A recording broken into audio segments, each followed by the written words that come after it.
Start again. Good afternoon and welcome to another Talent Needs for the Evolving Energy Ecosystem webinar. This is a 1-hour webinar, so we are going to be moving really quickly, but rest assured you're going to get the slides at the end. So what this webinar is about is making the most of connections with potential employers with particular focus on the energy services sector. So let me just go through the agenda. What you'll take away today are tips for making the most of how you can interact with potential employers. As I said, the focus is on the energy services sector, but of course these tips can be applied to interactions with employers in any sector.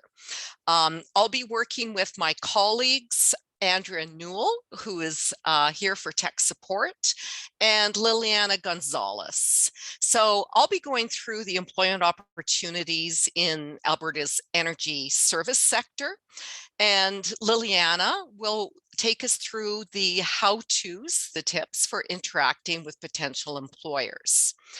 And then we'll have a question and answer section.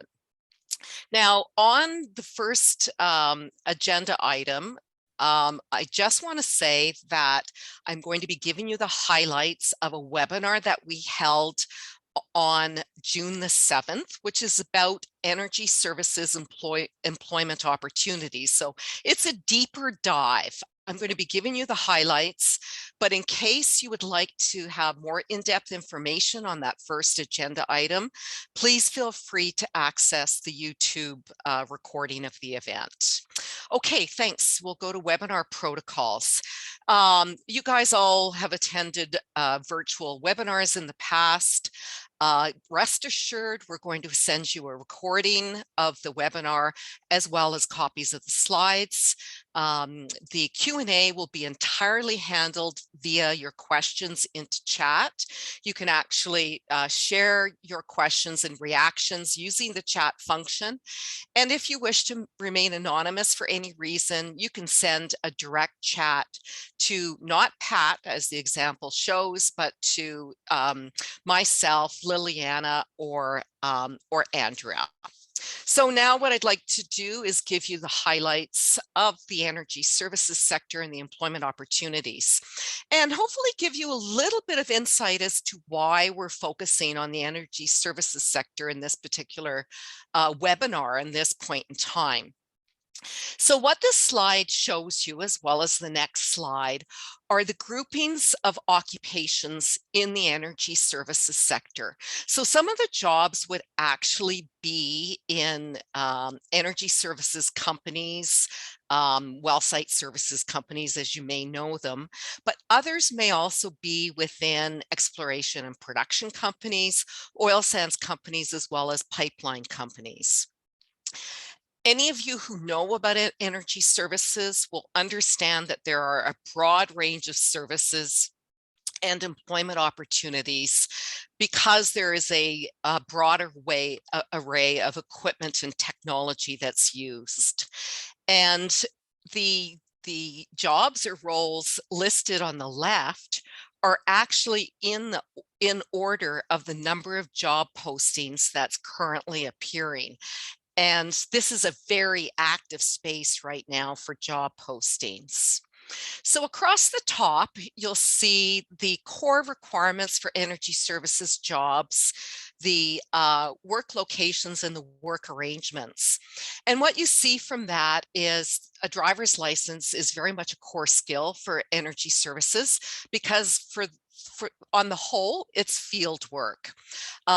Also, as mentioned, many of the locations are rural or field in nature, and there are different types of work arrangements. So those sorts of characteristics are core to energy services occupations. So we'll just look at the other remaining occupational groupings on the next slide. And again, these are the key occupational groupings in the energy services sector. And as you can see from the note in the bottom, in addition to employment in energy services, there's also roles that are also commonly found within other sectors within oil and gas, and some examples of particular companies. So to summarize this slide, energy services occupations and the demand for skills are required right across the oil and gas life cycle, and in fact are often transferable to other sectors within the energy ecosystem. So what's going on now within energy services with respect to how employers are trying to attract and retain workers? A key message is that it is currently an extremely competitive environment. Oil and gas production has increased, and as investment in oil and gas production increases, so too does the requirement for the services supporting oil and gas production. So energy services employers are looking for employees using a variety of different approaches, from virtual to in-person to online. You'll be able to find out a good amount of information about what the jobs pay for and the other sorts of benefits and work arrangements.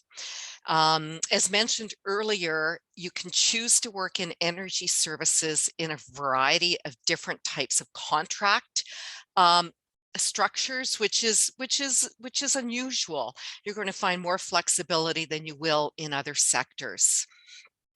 Currently, which is, I would say, somewhat different than the past due to the competitive work environment, energy services employers are happy to hire and train inexperienced workers. And that could be work-ready training, such as core safety training as an example, but also bringing in employees in training programs such as operator and training or apprenticeships. And as well, they're willing to offer relocation support because it's really critical to them to have employees as close as possible, in some cases, to field locations.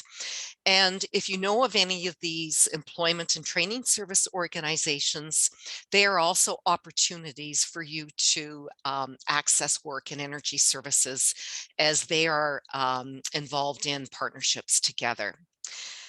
The value proposition from energy services companies is very well established, bearing in mind that energy services is a sector that is quite cyclical. So as I alluded to earlier, we're in a very competitive cycle right now. So it does change, but it is also seasonal. The jobs are well paid. That's really quite consistent. Short-term training is available. So whether you have high school or a technical certificate or a program or a degree, additional short-term training can be accessed to qualify you for roles. There is a variety of jobs and work arrangements, as we mentioned earlier, and you're able to get in right at the ground level, and assuming that you stay, there's lots of opportunities for progression, because energy services probably pays more attention to competency, the ability to demonstrate your competence on the job, and less so to credentials than do other sectors. And as I've mentioned earlier, and finally, the skills and knowledge from energy services are extremely transferable to other sectors and from other sectors. So the other sectors that commonly hire energy services workers are construction, the military, and forestry. So what is going on now in the energy services sector that means that the sector is hiring? Well, first and foremost, many of you may not be aware that the energy services sector is the key sector that develops technology for the oil and gas industry, as they install manufacture, and operate equipment. So there is a fair amount of technology advancement occurring ongoing in the energy services sector. So if you're interested in tech, you've got the ability to apply it here. The energy industry relies very, very heavily on contracting firms that are referred to as oil and gas services or energy services. So oil and gas companies contract energy services firms, and that the level of contracting varies with the demand for oil and gas.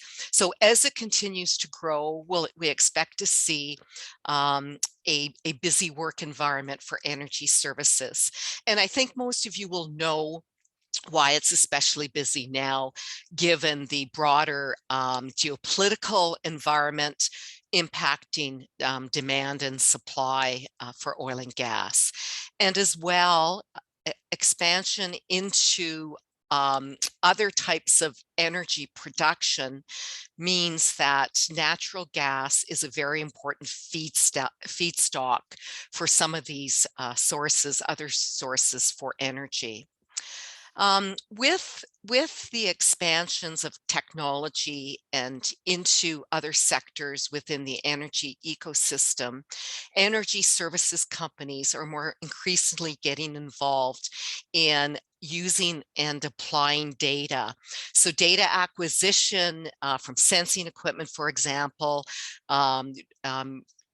installed directly in field or plant locations, understanding that data, integrating it into operational efficiency, and analyzing and reporting it is extremely important and ongoing. This sort of reinforces the importance of existing technology and technology development, and as well as the expertise. And this will continue to evolve as the energy ecosystem and the sources of energy evolve.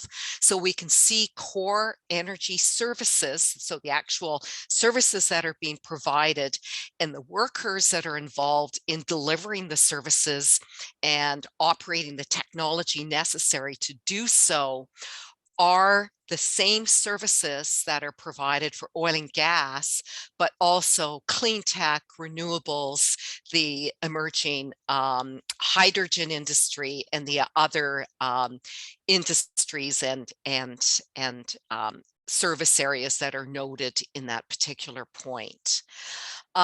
Energy services companies also manufacture high value, low volume equipment and components, and these technologies continue to emerge and be applied as other energy sources are being used beyond traditional oil and gas.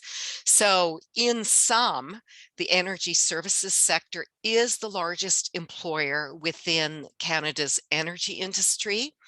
We expect that it will continue to be, but again, because it is a contracted service and is both cyclical and seasonal, it has certain characteristics that are really important for you to be aware of. And again, not to position that as a disincentive. The key incentive with energy services, other than the compensation attraction, is the transferability of the skills that you can gain by working in energy services. So finally, before I pass it over to Liliana, I just want to refer you to some resources. So firstly, I did mention the YouTube recording that you can go to of our June 7th webinar that goes in depth into energy services, but you can also go into careertransitions.ca and learn more about the entire energy ecosystem and in depth in energy services. I mentioned clean tech, and a very good information for what is clean tech and what are the skills and occupational requirements of clean tech is CRIN, the Clean Resource Innovation Network. And finally, Careers in Energy, which is a Petro LMI website. So with that, I would like to remind you to put your questions and comments in chat. I'll be monitoring them, and I'm looking forward to listening to all the marketing tips that Liliana Gonzalez has to offer you. Liliana. Thank you so much, Cheryl. Hello, everyone. My name is Liliana Gonzalez. I am a registered provisional psychologist at Calgary Career Counseling and Synthesis Psychology. We are a group of professionals that helps individuals in terms of being able to find strategic career decisions and being able to find a fulfilling direction for your career. So as Cheryl mentioned, what we'll be talking about today include how to market yourself, develop your personal brand. We'll be talking a bit on how to create your transition story, tailor your application documents like resume and cover letter, and finally, how to conduct informational interviews. So starting with marketing yourself and creating a personal brand, we're going to go over three main things here. We're going to talk about why this is so important to you, especially if you are transitioning into a new industry. What are some of the factors that make up a personal brand and how you can go about doing that? So to start off, a personal brand really is how you communicate your value to employers. We know that employers are finding many different types of applications whenever they have a job posting. Sometimes they can get up to 100, 200 applications. And so it's important for you to have a brand. And a brand is made out of many different factors. So when you think of a company, for example, you know a company has something like a name, they have a logo, a company website, sometimes a key message that they're delivering to people and employees and other people. And also they're going to have like an online brand. And so similarly, if you want to create a personal brand, it's important to consider many different factors. So your brand is made out of things like your experience, your knowledge, skills, and abilities. So this can be based on work experience. It could be educational, credentials you might have gotten, or training. It also makes up things like your resume, your cover letter, portfolio, or any application documents that you use in job search. It also includes things like your communication style, how you interact with people, your image, and some of the things we'll be talking about more. And lastly, it also includes an online brand. So it could be a company website, or your own website. It could be a LinkedIn profile, or sometimes some of the energy sector companies use something like Facebook as well. So why is this so important? As I mentioned, if let's say there are 200 people applying for a specific job posting, you need to be able to differentiate yourself from others. And so this is going to increase your chances of being able to get hired. You're going to be more memorable. And also, sometimes it has been shown that if you have a strong brand, you are going to be able to increase your chances of success, not only within the company, but also increase things like salary and opportunities for growth. Lastly, if you have a strong brand and you've identified what it is that you're offering, you're going to attract the right companies. And so, for example, if you understand what your experience is, what your values are, what your preferences are, the types of companies that are going to be calling you are the ones that are going to be matching those preferences. So ideally, you're going to be able to find a good career match in terms of the company and your experiences. So how are we going to do that? It could be helpful to consider things like reflecting on your values, which we will be talking about next. Assessing the fit. So as Cheryl mentioned, being able to identify if this particular industry is a fit for you. And once you're able to identify if it is a fit, then trying to tailor your transition story and some of your application documents to apply. And the reason why we do this is because you don't want to spend time applying for a specific industry company in which perhaps is not going to be a good fit. So being able to do some of that research beforehand is going to save you some time. So when looking at career fit, we want to consider a variety of factors. And do remember that there's not just one career that might be a good fit. There might be a variety of careers that might be considered a good fit or aligning well to your preferences. So it's important to consider things like your values, so things that are important to you, your skills, your personality, interests, and beliefs. And the more aligned those preferences are, the more career success and satisfaction you're going to have. Typically, one of the things that are easier to assess will be considered values. So when we think about what motivates you, what's important to you in your life, those values are going to be critical in being able to achieve a satisfying career direction. So for example, we have some people that might value stability, some people might value variety, some people might value work-life balance, and others maybe financial gain. And so when you're looking at the energy services industry, it could be important to think about what are some of those values that they offer and how do they align to yours. So as Cheryl mentioned, there are a variety of things that they offer in this particular industry. Some of them might include variety. So we have variety in terms of scheduling, maybe the cyclical type of activity. Many of the jobs are going to have a component of physical activity. So perhaps you are working in different locations, moving around, or sometimes depending on the type of role, you might be using machinery or using tools. Usually also you'll find that you'll have independence. So sometimes you'll have to, let's say, drive to different locations on your own or work independently.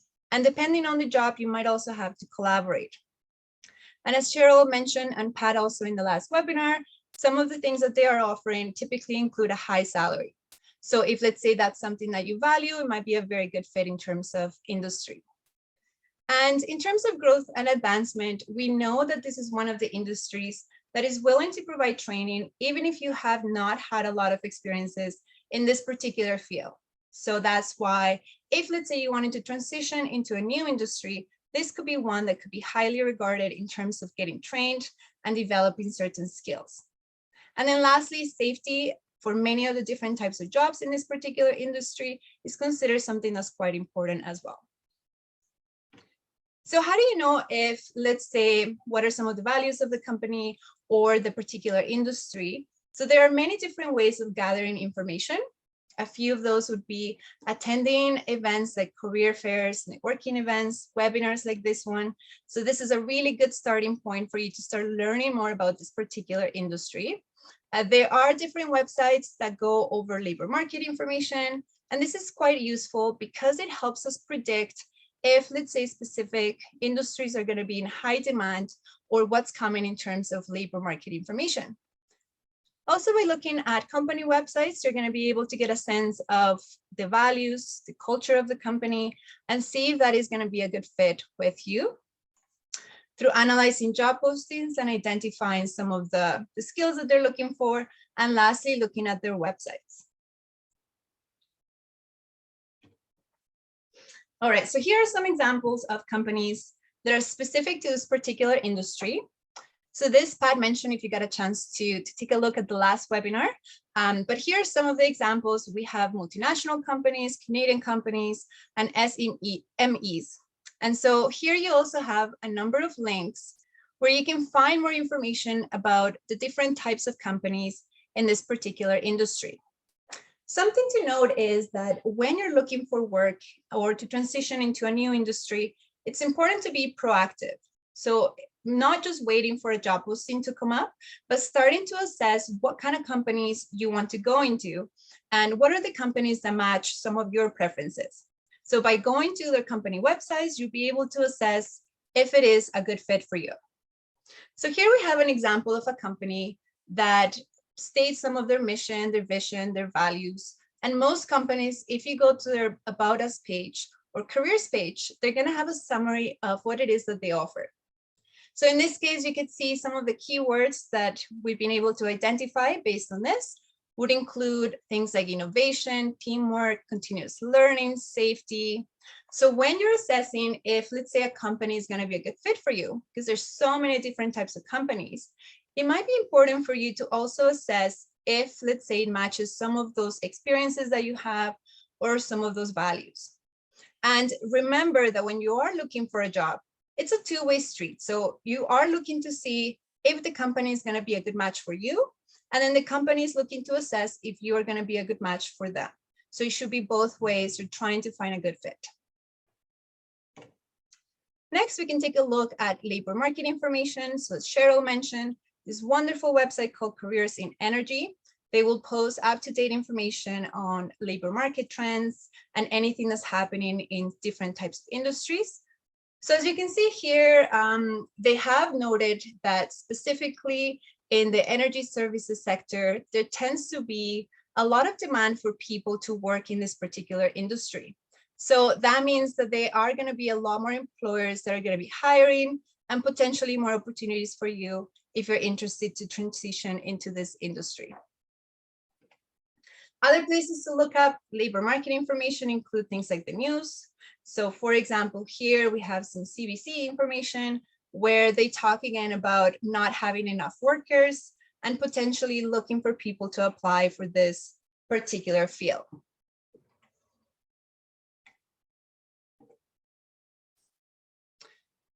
Another place you can find information about if it is going to be a good fit or not is by analyzing job descriptions.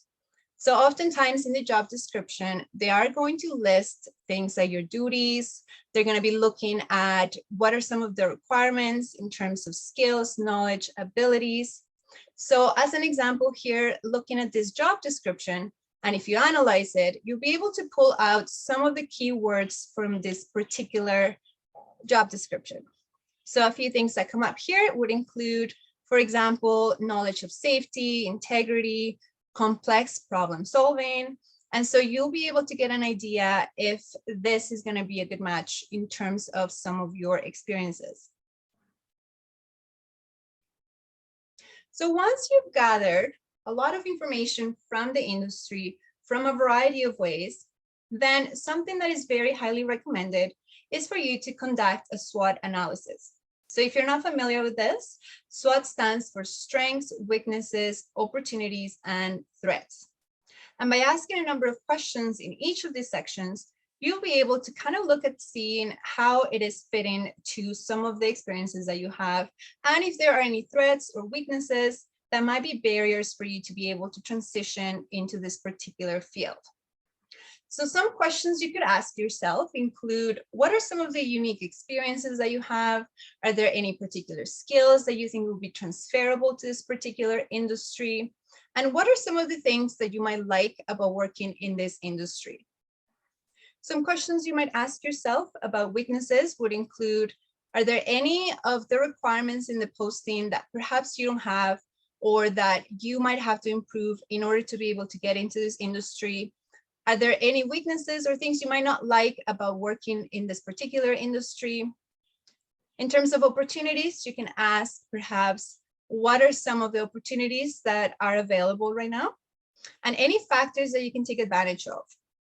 And then lastly, are there any threats that can harm your chances of career success or being able to achieve some of the goals within this particular service energy industry? And as I said, if you first conduct some analysis by looking at the labor market information, company information, and gathering information, then it's going to be easier to conduct this particular SWOT analysis. And you'll be able to get a copy of these slides. Also, we'll have a recording. So you'll be able to work through some of this when you are looking to assess if you want to go into this particular area. So here I want to give you an example of a SWOT analysis for someone wanting to go into this industry. So some examples might include, perhaps this person has previous field work experience. Maybe they've worked in a complex problem solving environment. Maybe they have some training in safety. So some of the certifications that would be transferable to the field. And as you're listing some of your strengths, you start to see that no matter what industry you came from, there might be certain transferable skills that you can bring over to this particular industry. So it kind of helps you map out what are the key messages or the types of things that are going to make you stand out when you're communicating with employers. Next, we're going to look at things like weaknesses. So here we're going to list anything that perhaps we're missing. So when you're analyzing the job description or when you're interviewing people in the field, understanding some of the factors or skills that perhaps you don't have at the moment. So very common, for example, for people not to have a class 5 driver's license or a class 1. And as Cheryl mentioned, that is one of the things that they're typically looking for in a variety of these types of roles. For example, too, sometimes people have a family or they have different commitments. And so having to work shift work perhaps is something that might have to be an adjustment in their lifestyle. And having to travel to different work sites, perhaps, and being away from home from a variety periods of time. So when we're looking at the weaknesses, something you can start doing is asking yourself, is there anything I can control or change about the weaknesses that I'm listing here?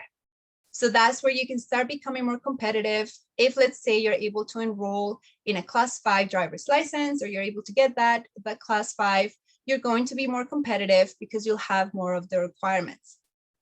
Then looking at the opportunities, some examples of, let's say, opportunities you might find in this particular industry might include the high salary and benefits, getting the foot in the door or opportunities for progression, training available in the company, and based on the labor market information, knowing that there are going to be more opportunities because of the shortage of workers that they have at the moment. And then lastly, threats, some examples here might include the fact that sometimes there are possibilities for layoffs or the changing economy, and that some of the work might be contract work. But that's not something that you can really control. So going back to what are some of the factors that I can control, some of the things I can improve to be more memorable if I apply for a job. So once you've conducted a SWOT analysis, then you can start thinking about developing your transition story. So especially if you are transitioning from another industry and you're looking to get into this one, or if, let's say, you're just starting in this particular industry, you want to create your story as to what it is, the key message, or what's going to make you stand out from many of the other people applying. Try to be genuine, so that's important. Even though you're trying to tailor your documents, you're trying to match your brand to what the company is offering, you also want to be genuine and be true to what you care about and your values. Try to address things like what the employer is needing and use some of the sector terminology as well. One excellent resource that I highly recommend, this was created by Cheryl and Pat, is a resource called Starting With You, which you can access in this website. So through www.careerstransitions.ca. And in this particular document, it's a PDF with a variety of pages, and it's going to ask you questions, and it's going to have individual exercises that are going to help you identify some of the skills, experiences that can transfer into a new industry. It's going to get you to reflect on what you are really skilled at, your knowledge, credentials, some of your experience. It's also going to get you to reflect on the work arrangements that would be a fit for you. So for example, if you prefer an arrangement that is cyclical, what type of work environment, indoors, outdoors, and also the value proposition transferability. So the types of rewards that you're hoping for in order for you to be satisfied in that job. So for example, compensation, the location of the work, and some of the organizational values. So once you've been able to go through the exercises, through the SWOT analysis, you're starting to get a better understanding of your message, but also how it transfers to this particular industry. And then what you could do is create kind of your transition story. So here, some of you might have heard of the elevator speech, where it's like a small elevator pitch where you talk about some of your professional experiences, you talk about your goals in a concise manner. So similarly, your transition story is going to be a summary of some of the analysis we've just done, but it's going to be a few minutes. Sometimes it could be 1 to 2 minutes, 3, depending on the context. And this is what you're going to use when you are attending networking events. If, let's say, you're going to a career fair, or if you are networking with people in different companies. So some of the factors that might make up your transition story include your name. So if you're introducing yourself, you're going to start with your name, perhaps a summary of your professional experience, a very small summary of what it is you've done. It could include the number of years, it could include the type of industry you've done, and then why you're interested in this new industry. And lastly, what is your career goal? So is your career goal to learn more about this industry? Is your career goal to get started in this industry, or to get a specific training? And this is something that you can start practicing. Once you have developed this, start practicing, record it on your phone, play it back, and this will help you then introduce yourself and will start becoming part of your brand. And as I mentioned earlier, another part of your brand is going to be your application documents. So we are considering here things like your resume, your cover letter. And the reason why it's so important to customize your documents is because if you're not aware, many of the companies, about 50% of mid-sized companies and about 90% of the large companies use a system called applicant tracking system. So pretty much what this is a software that is going to be scanning your documents, your resume, your cover letter, typically looking at skills, knowledge, or abilities, and it's going to give you a score. So sometimes people get frustrated, they're applying to many jobs, 20, 30 jobs, and they're not getting any calls back. And it is highly possible that maybe you have not tailored your application documents and the ATS system is not letting you through to an HR manager or the person that's reviewing the resumes. So as you can see in this image, what happens is all of the people applying, if the company is using an ATS system, is going to be going through this software, scanning your resume, your cover letter, any application documents. And then as it's going through, it's going to give you a score depending on how many keywords you've included based on that job description. And if you're able to have a high enough score, you're going to be able to be interviewed, or you're going to go to the second part of the screening process. So analyzing that job description, just like it helped us assess if it is going to be a good fit for the company you're applying for, analyzing that job description can also help you with customizing your resume and cover letter. Now, when you write a resume and cover letter, you might have a master copy of your resume, but you want to change it and tailor it every single time you apply for a job. So that means every time you're applying for a job, you are going to be analyzing the job description, you're going to be taking out some of the keywords, and then you're going to be embedding those in your resume. So for example, if let's say you're applying for this particular job, you would analyze some of the keywords, and then you would make sure to include those in your resume and cover letter if you have those experiences. So you would tie it into some of the experiences that you've gotten in the past. All right, another thing that could be important is when you're communicating your message through your documents or interview stories, you could use an acronym that we call STAR. So this stands for situation, task, action, and result.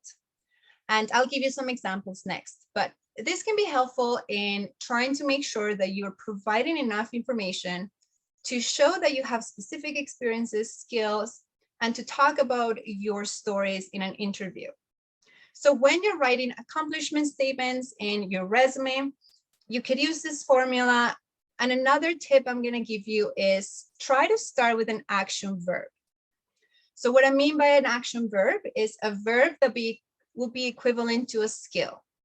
So for example, if you take a look at some of the ones I've listed here, if we say planned, organized, collaborated, they're going to indicate a level of skill or expertise that could be transferable to the job you're applying for. So here are some examples of what it might look like. So for example, you could write something like analyze third-party cost reporting data to ensure accuracy and compliance to meet requirements. Now, the key word here is analyze. Now, this maybe is more related to more budgeting, finance related, but if you're applying to a job in the energy services industry, if let's say they need you to be able to analyze information this could be quite transferable. The next one here, we're talking about being able to improve forecasting accuracy, 25% a month. So here we're given specific quantifiable information, like a percentage, to demonstrate that you've been able to do your job well. So another part of writing your resume is trying to provide quantifiable information. If you can add things like percentages, numbers, quantity, it could be quite helpful when you're writing those statements. And then lastly, the point here, it's talking about safety. And so in this case, let's say you are applying for the energy services industry. As I mentioned before, safety is a very big component of this. So if, let's say, you have any type of experience in this case, you could embed that, and it could be helpful to show that you have that expertise. So what I'm going to get you to do now is I am going to give you a couple of minutes, and if you could please think about your experiences and try to come up with an accomplishment statement. So pretend like you are applying to a job and you've noticed in the job description they have some of the skills like teamwork, safety, problem solving, creativity, and communication. And now you're tailoring your application document or your experiences to this particular position. So I'm going to give you a few minutes. And if you can just write one accomplishment statement, try to start it with an action verb, and then give me an example based on your experiences. See if you can add some of the situation or task, a little bit on the action or what you've done. And if you can quantify a result, that'd be great. And if you're comfortable, feel free to share it in the chat. It would be great to see some examples. So I'm going to give you a few minutes. And if you have any questions about this, this might be a good time to ask those questions.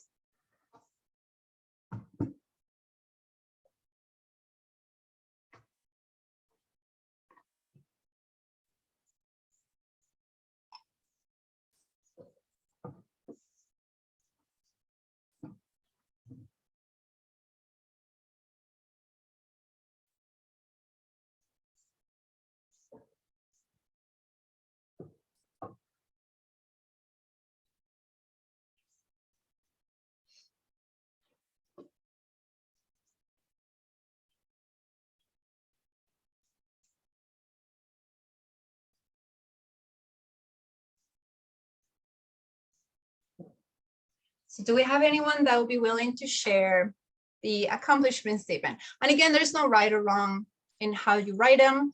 Every single one of you is going to have unique experiences, and we just can follow some of this information to make it stronger when you're writing the resume. If anyone wants to use the mic, you are welcome to as well, if you want to share how you would come about writing your accomplishment statement.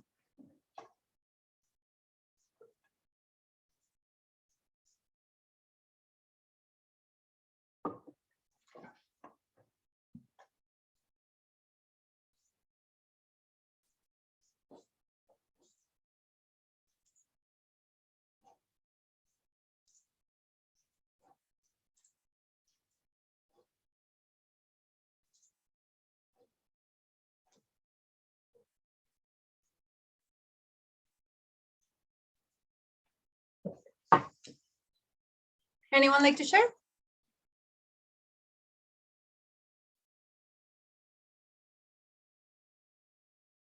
I'm going to give you the examples here again.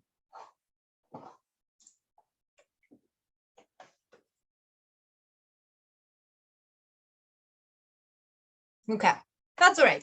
So you'll be able to kind of think about that, have some time to analyze it, write it down, and then just think about doing this every single time you are applying for a job, any type of job, no matter what industry you're applying for.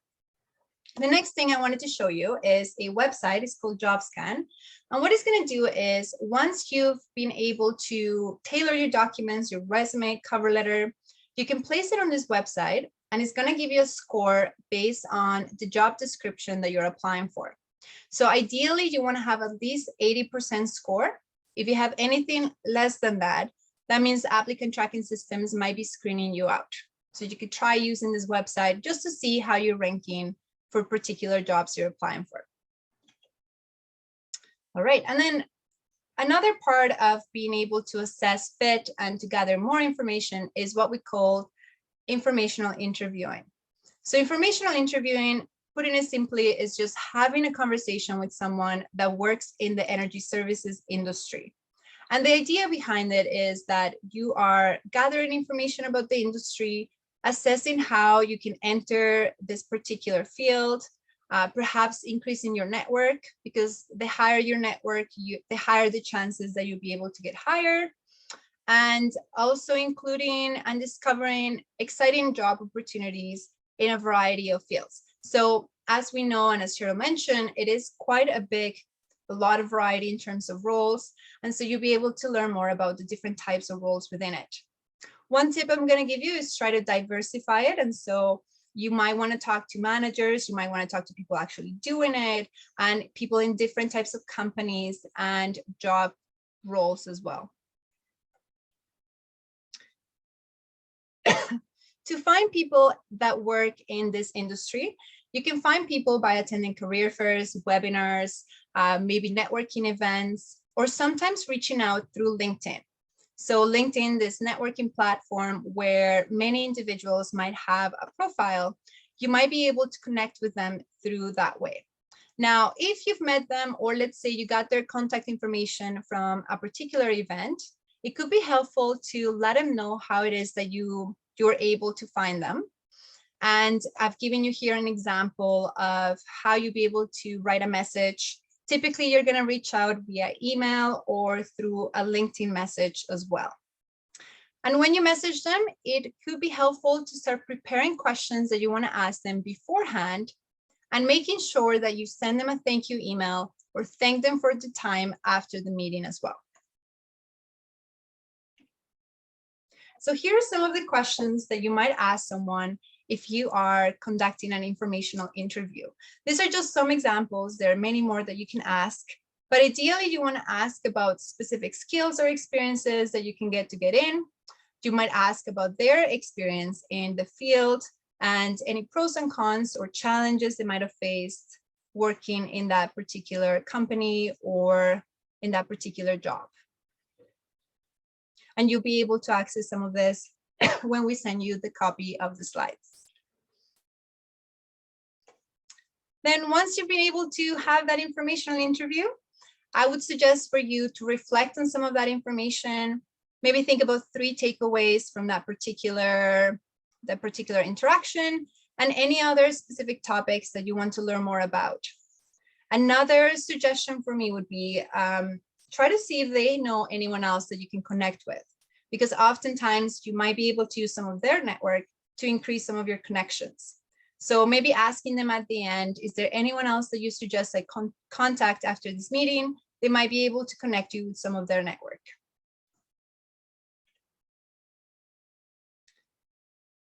Another part of your brand is also going to be your image. So thinking about being aware of things like your posture, how your shoulders are they raised, are they tense? Are you looking down? Are you looking straight? And are your legs or arms crossed? So all of this is going to be crucial if you are interacting with someone online or if you are interacting with them in person, because we know that first impressions happen in very quickly, maybe a minute or even seconds when you meet someone. And so being able to have your shoulders relaxed, having your shin kind of parallel to the floor, and maintaining an open body posture, it's going to help you come across more confident, and it's going to make you seem more approachable. Also trying to make that eye contact and being aware of your facial expression as you're communicating with the people that you are talking to. And as we know, because we are in a digital age, it's important to also have a strong online presence. And so thinking about your brand online, there are a few tips that you can take away would be try to see if you can create a LinkedIn profile. So nowadays, many employers are taking a look at LinkedIn to hire people, to assess if there is match between the resume and what they're indicated in their documents and LinkedIn. So that could be an advantage for you. You could also make sure that your social media content is professional. So if, let's say, you have Instagram, Facebook, I would recommend, if it's more on the personal side, Keep it private. And if you want to connect with employers, as I said, some of them do use Facebook. You might create a professional or a profile that's used specifically for job search, more on that professional side. And something that might be kind of fun to try out would be to Google your name and see what comes up, and see what kind of brand you're having online, and see, yeah, what's coming up when you do that. And then lastly, prepare to network online. Many of the webinars are still happening online, career fairs, and even interviewing is happening online. So try to get the technology and equipment necessary. Make sure you have a mic, a camera. Watch out for surroundings. Let's say if you are meeting someone, looking at your background, making sure it's coming across professional and organized. And also thinking about some things like lighting, for example, that they're able to see you if you're communicating online. So those will be all of the tips I have for you today. And I want to ask if there's anything that you can share that maybe you'll implement or that you're taking away. Maybe just consider what is one piece of information that you've learned or will implement after this. And before we go to the Q&A, I also wanted to share a few resources. We have Alice, so it's an Alberta database that talks about different career opportunities. It talks about things like salary, labor market information, and then also is going to have tons of different resources in career development related. Calgary Career Counseling, which I mentioned, we do have professionals that can help you in terms of career counseling and job search.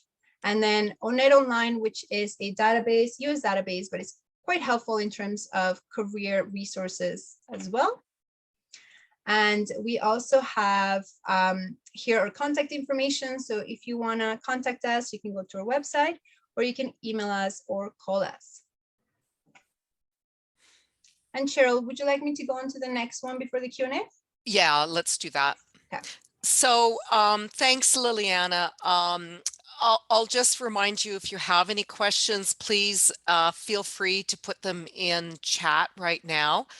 And I learned a lot from what you presented, Liliana, and right now I realize my arms are closed, so I'm quite sensitive to that. But yeah, it's amazing how body language communicates something that perhaps you don't intend to convey.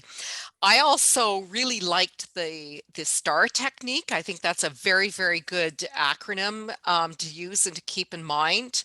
And it reminds me of when I was in human resources. Anytime that a person can be very precise and provide examples about what they have to offer and structure it in a way that relates to the job that I'm interviewing for, it's much more compelling.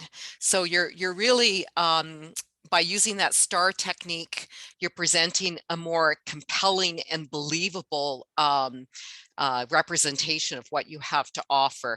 As well, Job Scan I had never heard of, and that's a very cool way of testing that your application documents are aligned with the posting. So I think that's excellent.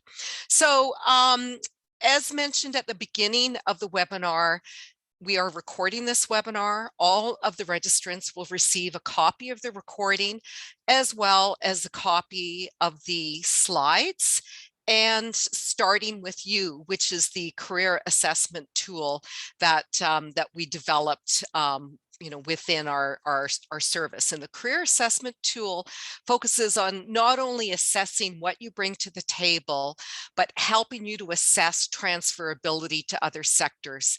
And to us, career resilience is a key concept that you should keep in mind. As the energy ecosystem is evolving, so too are the career opportunities. And the more that you're aware of how your skills are transferable, the greater your resiliency will be with respect to making transitions into other sectors.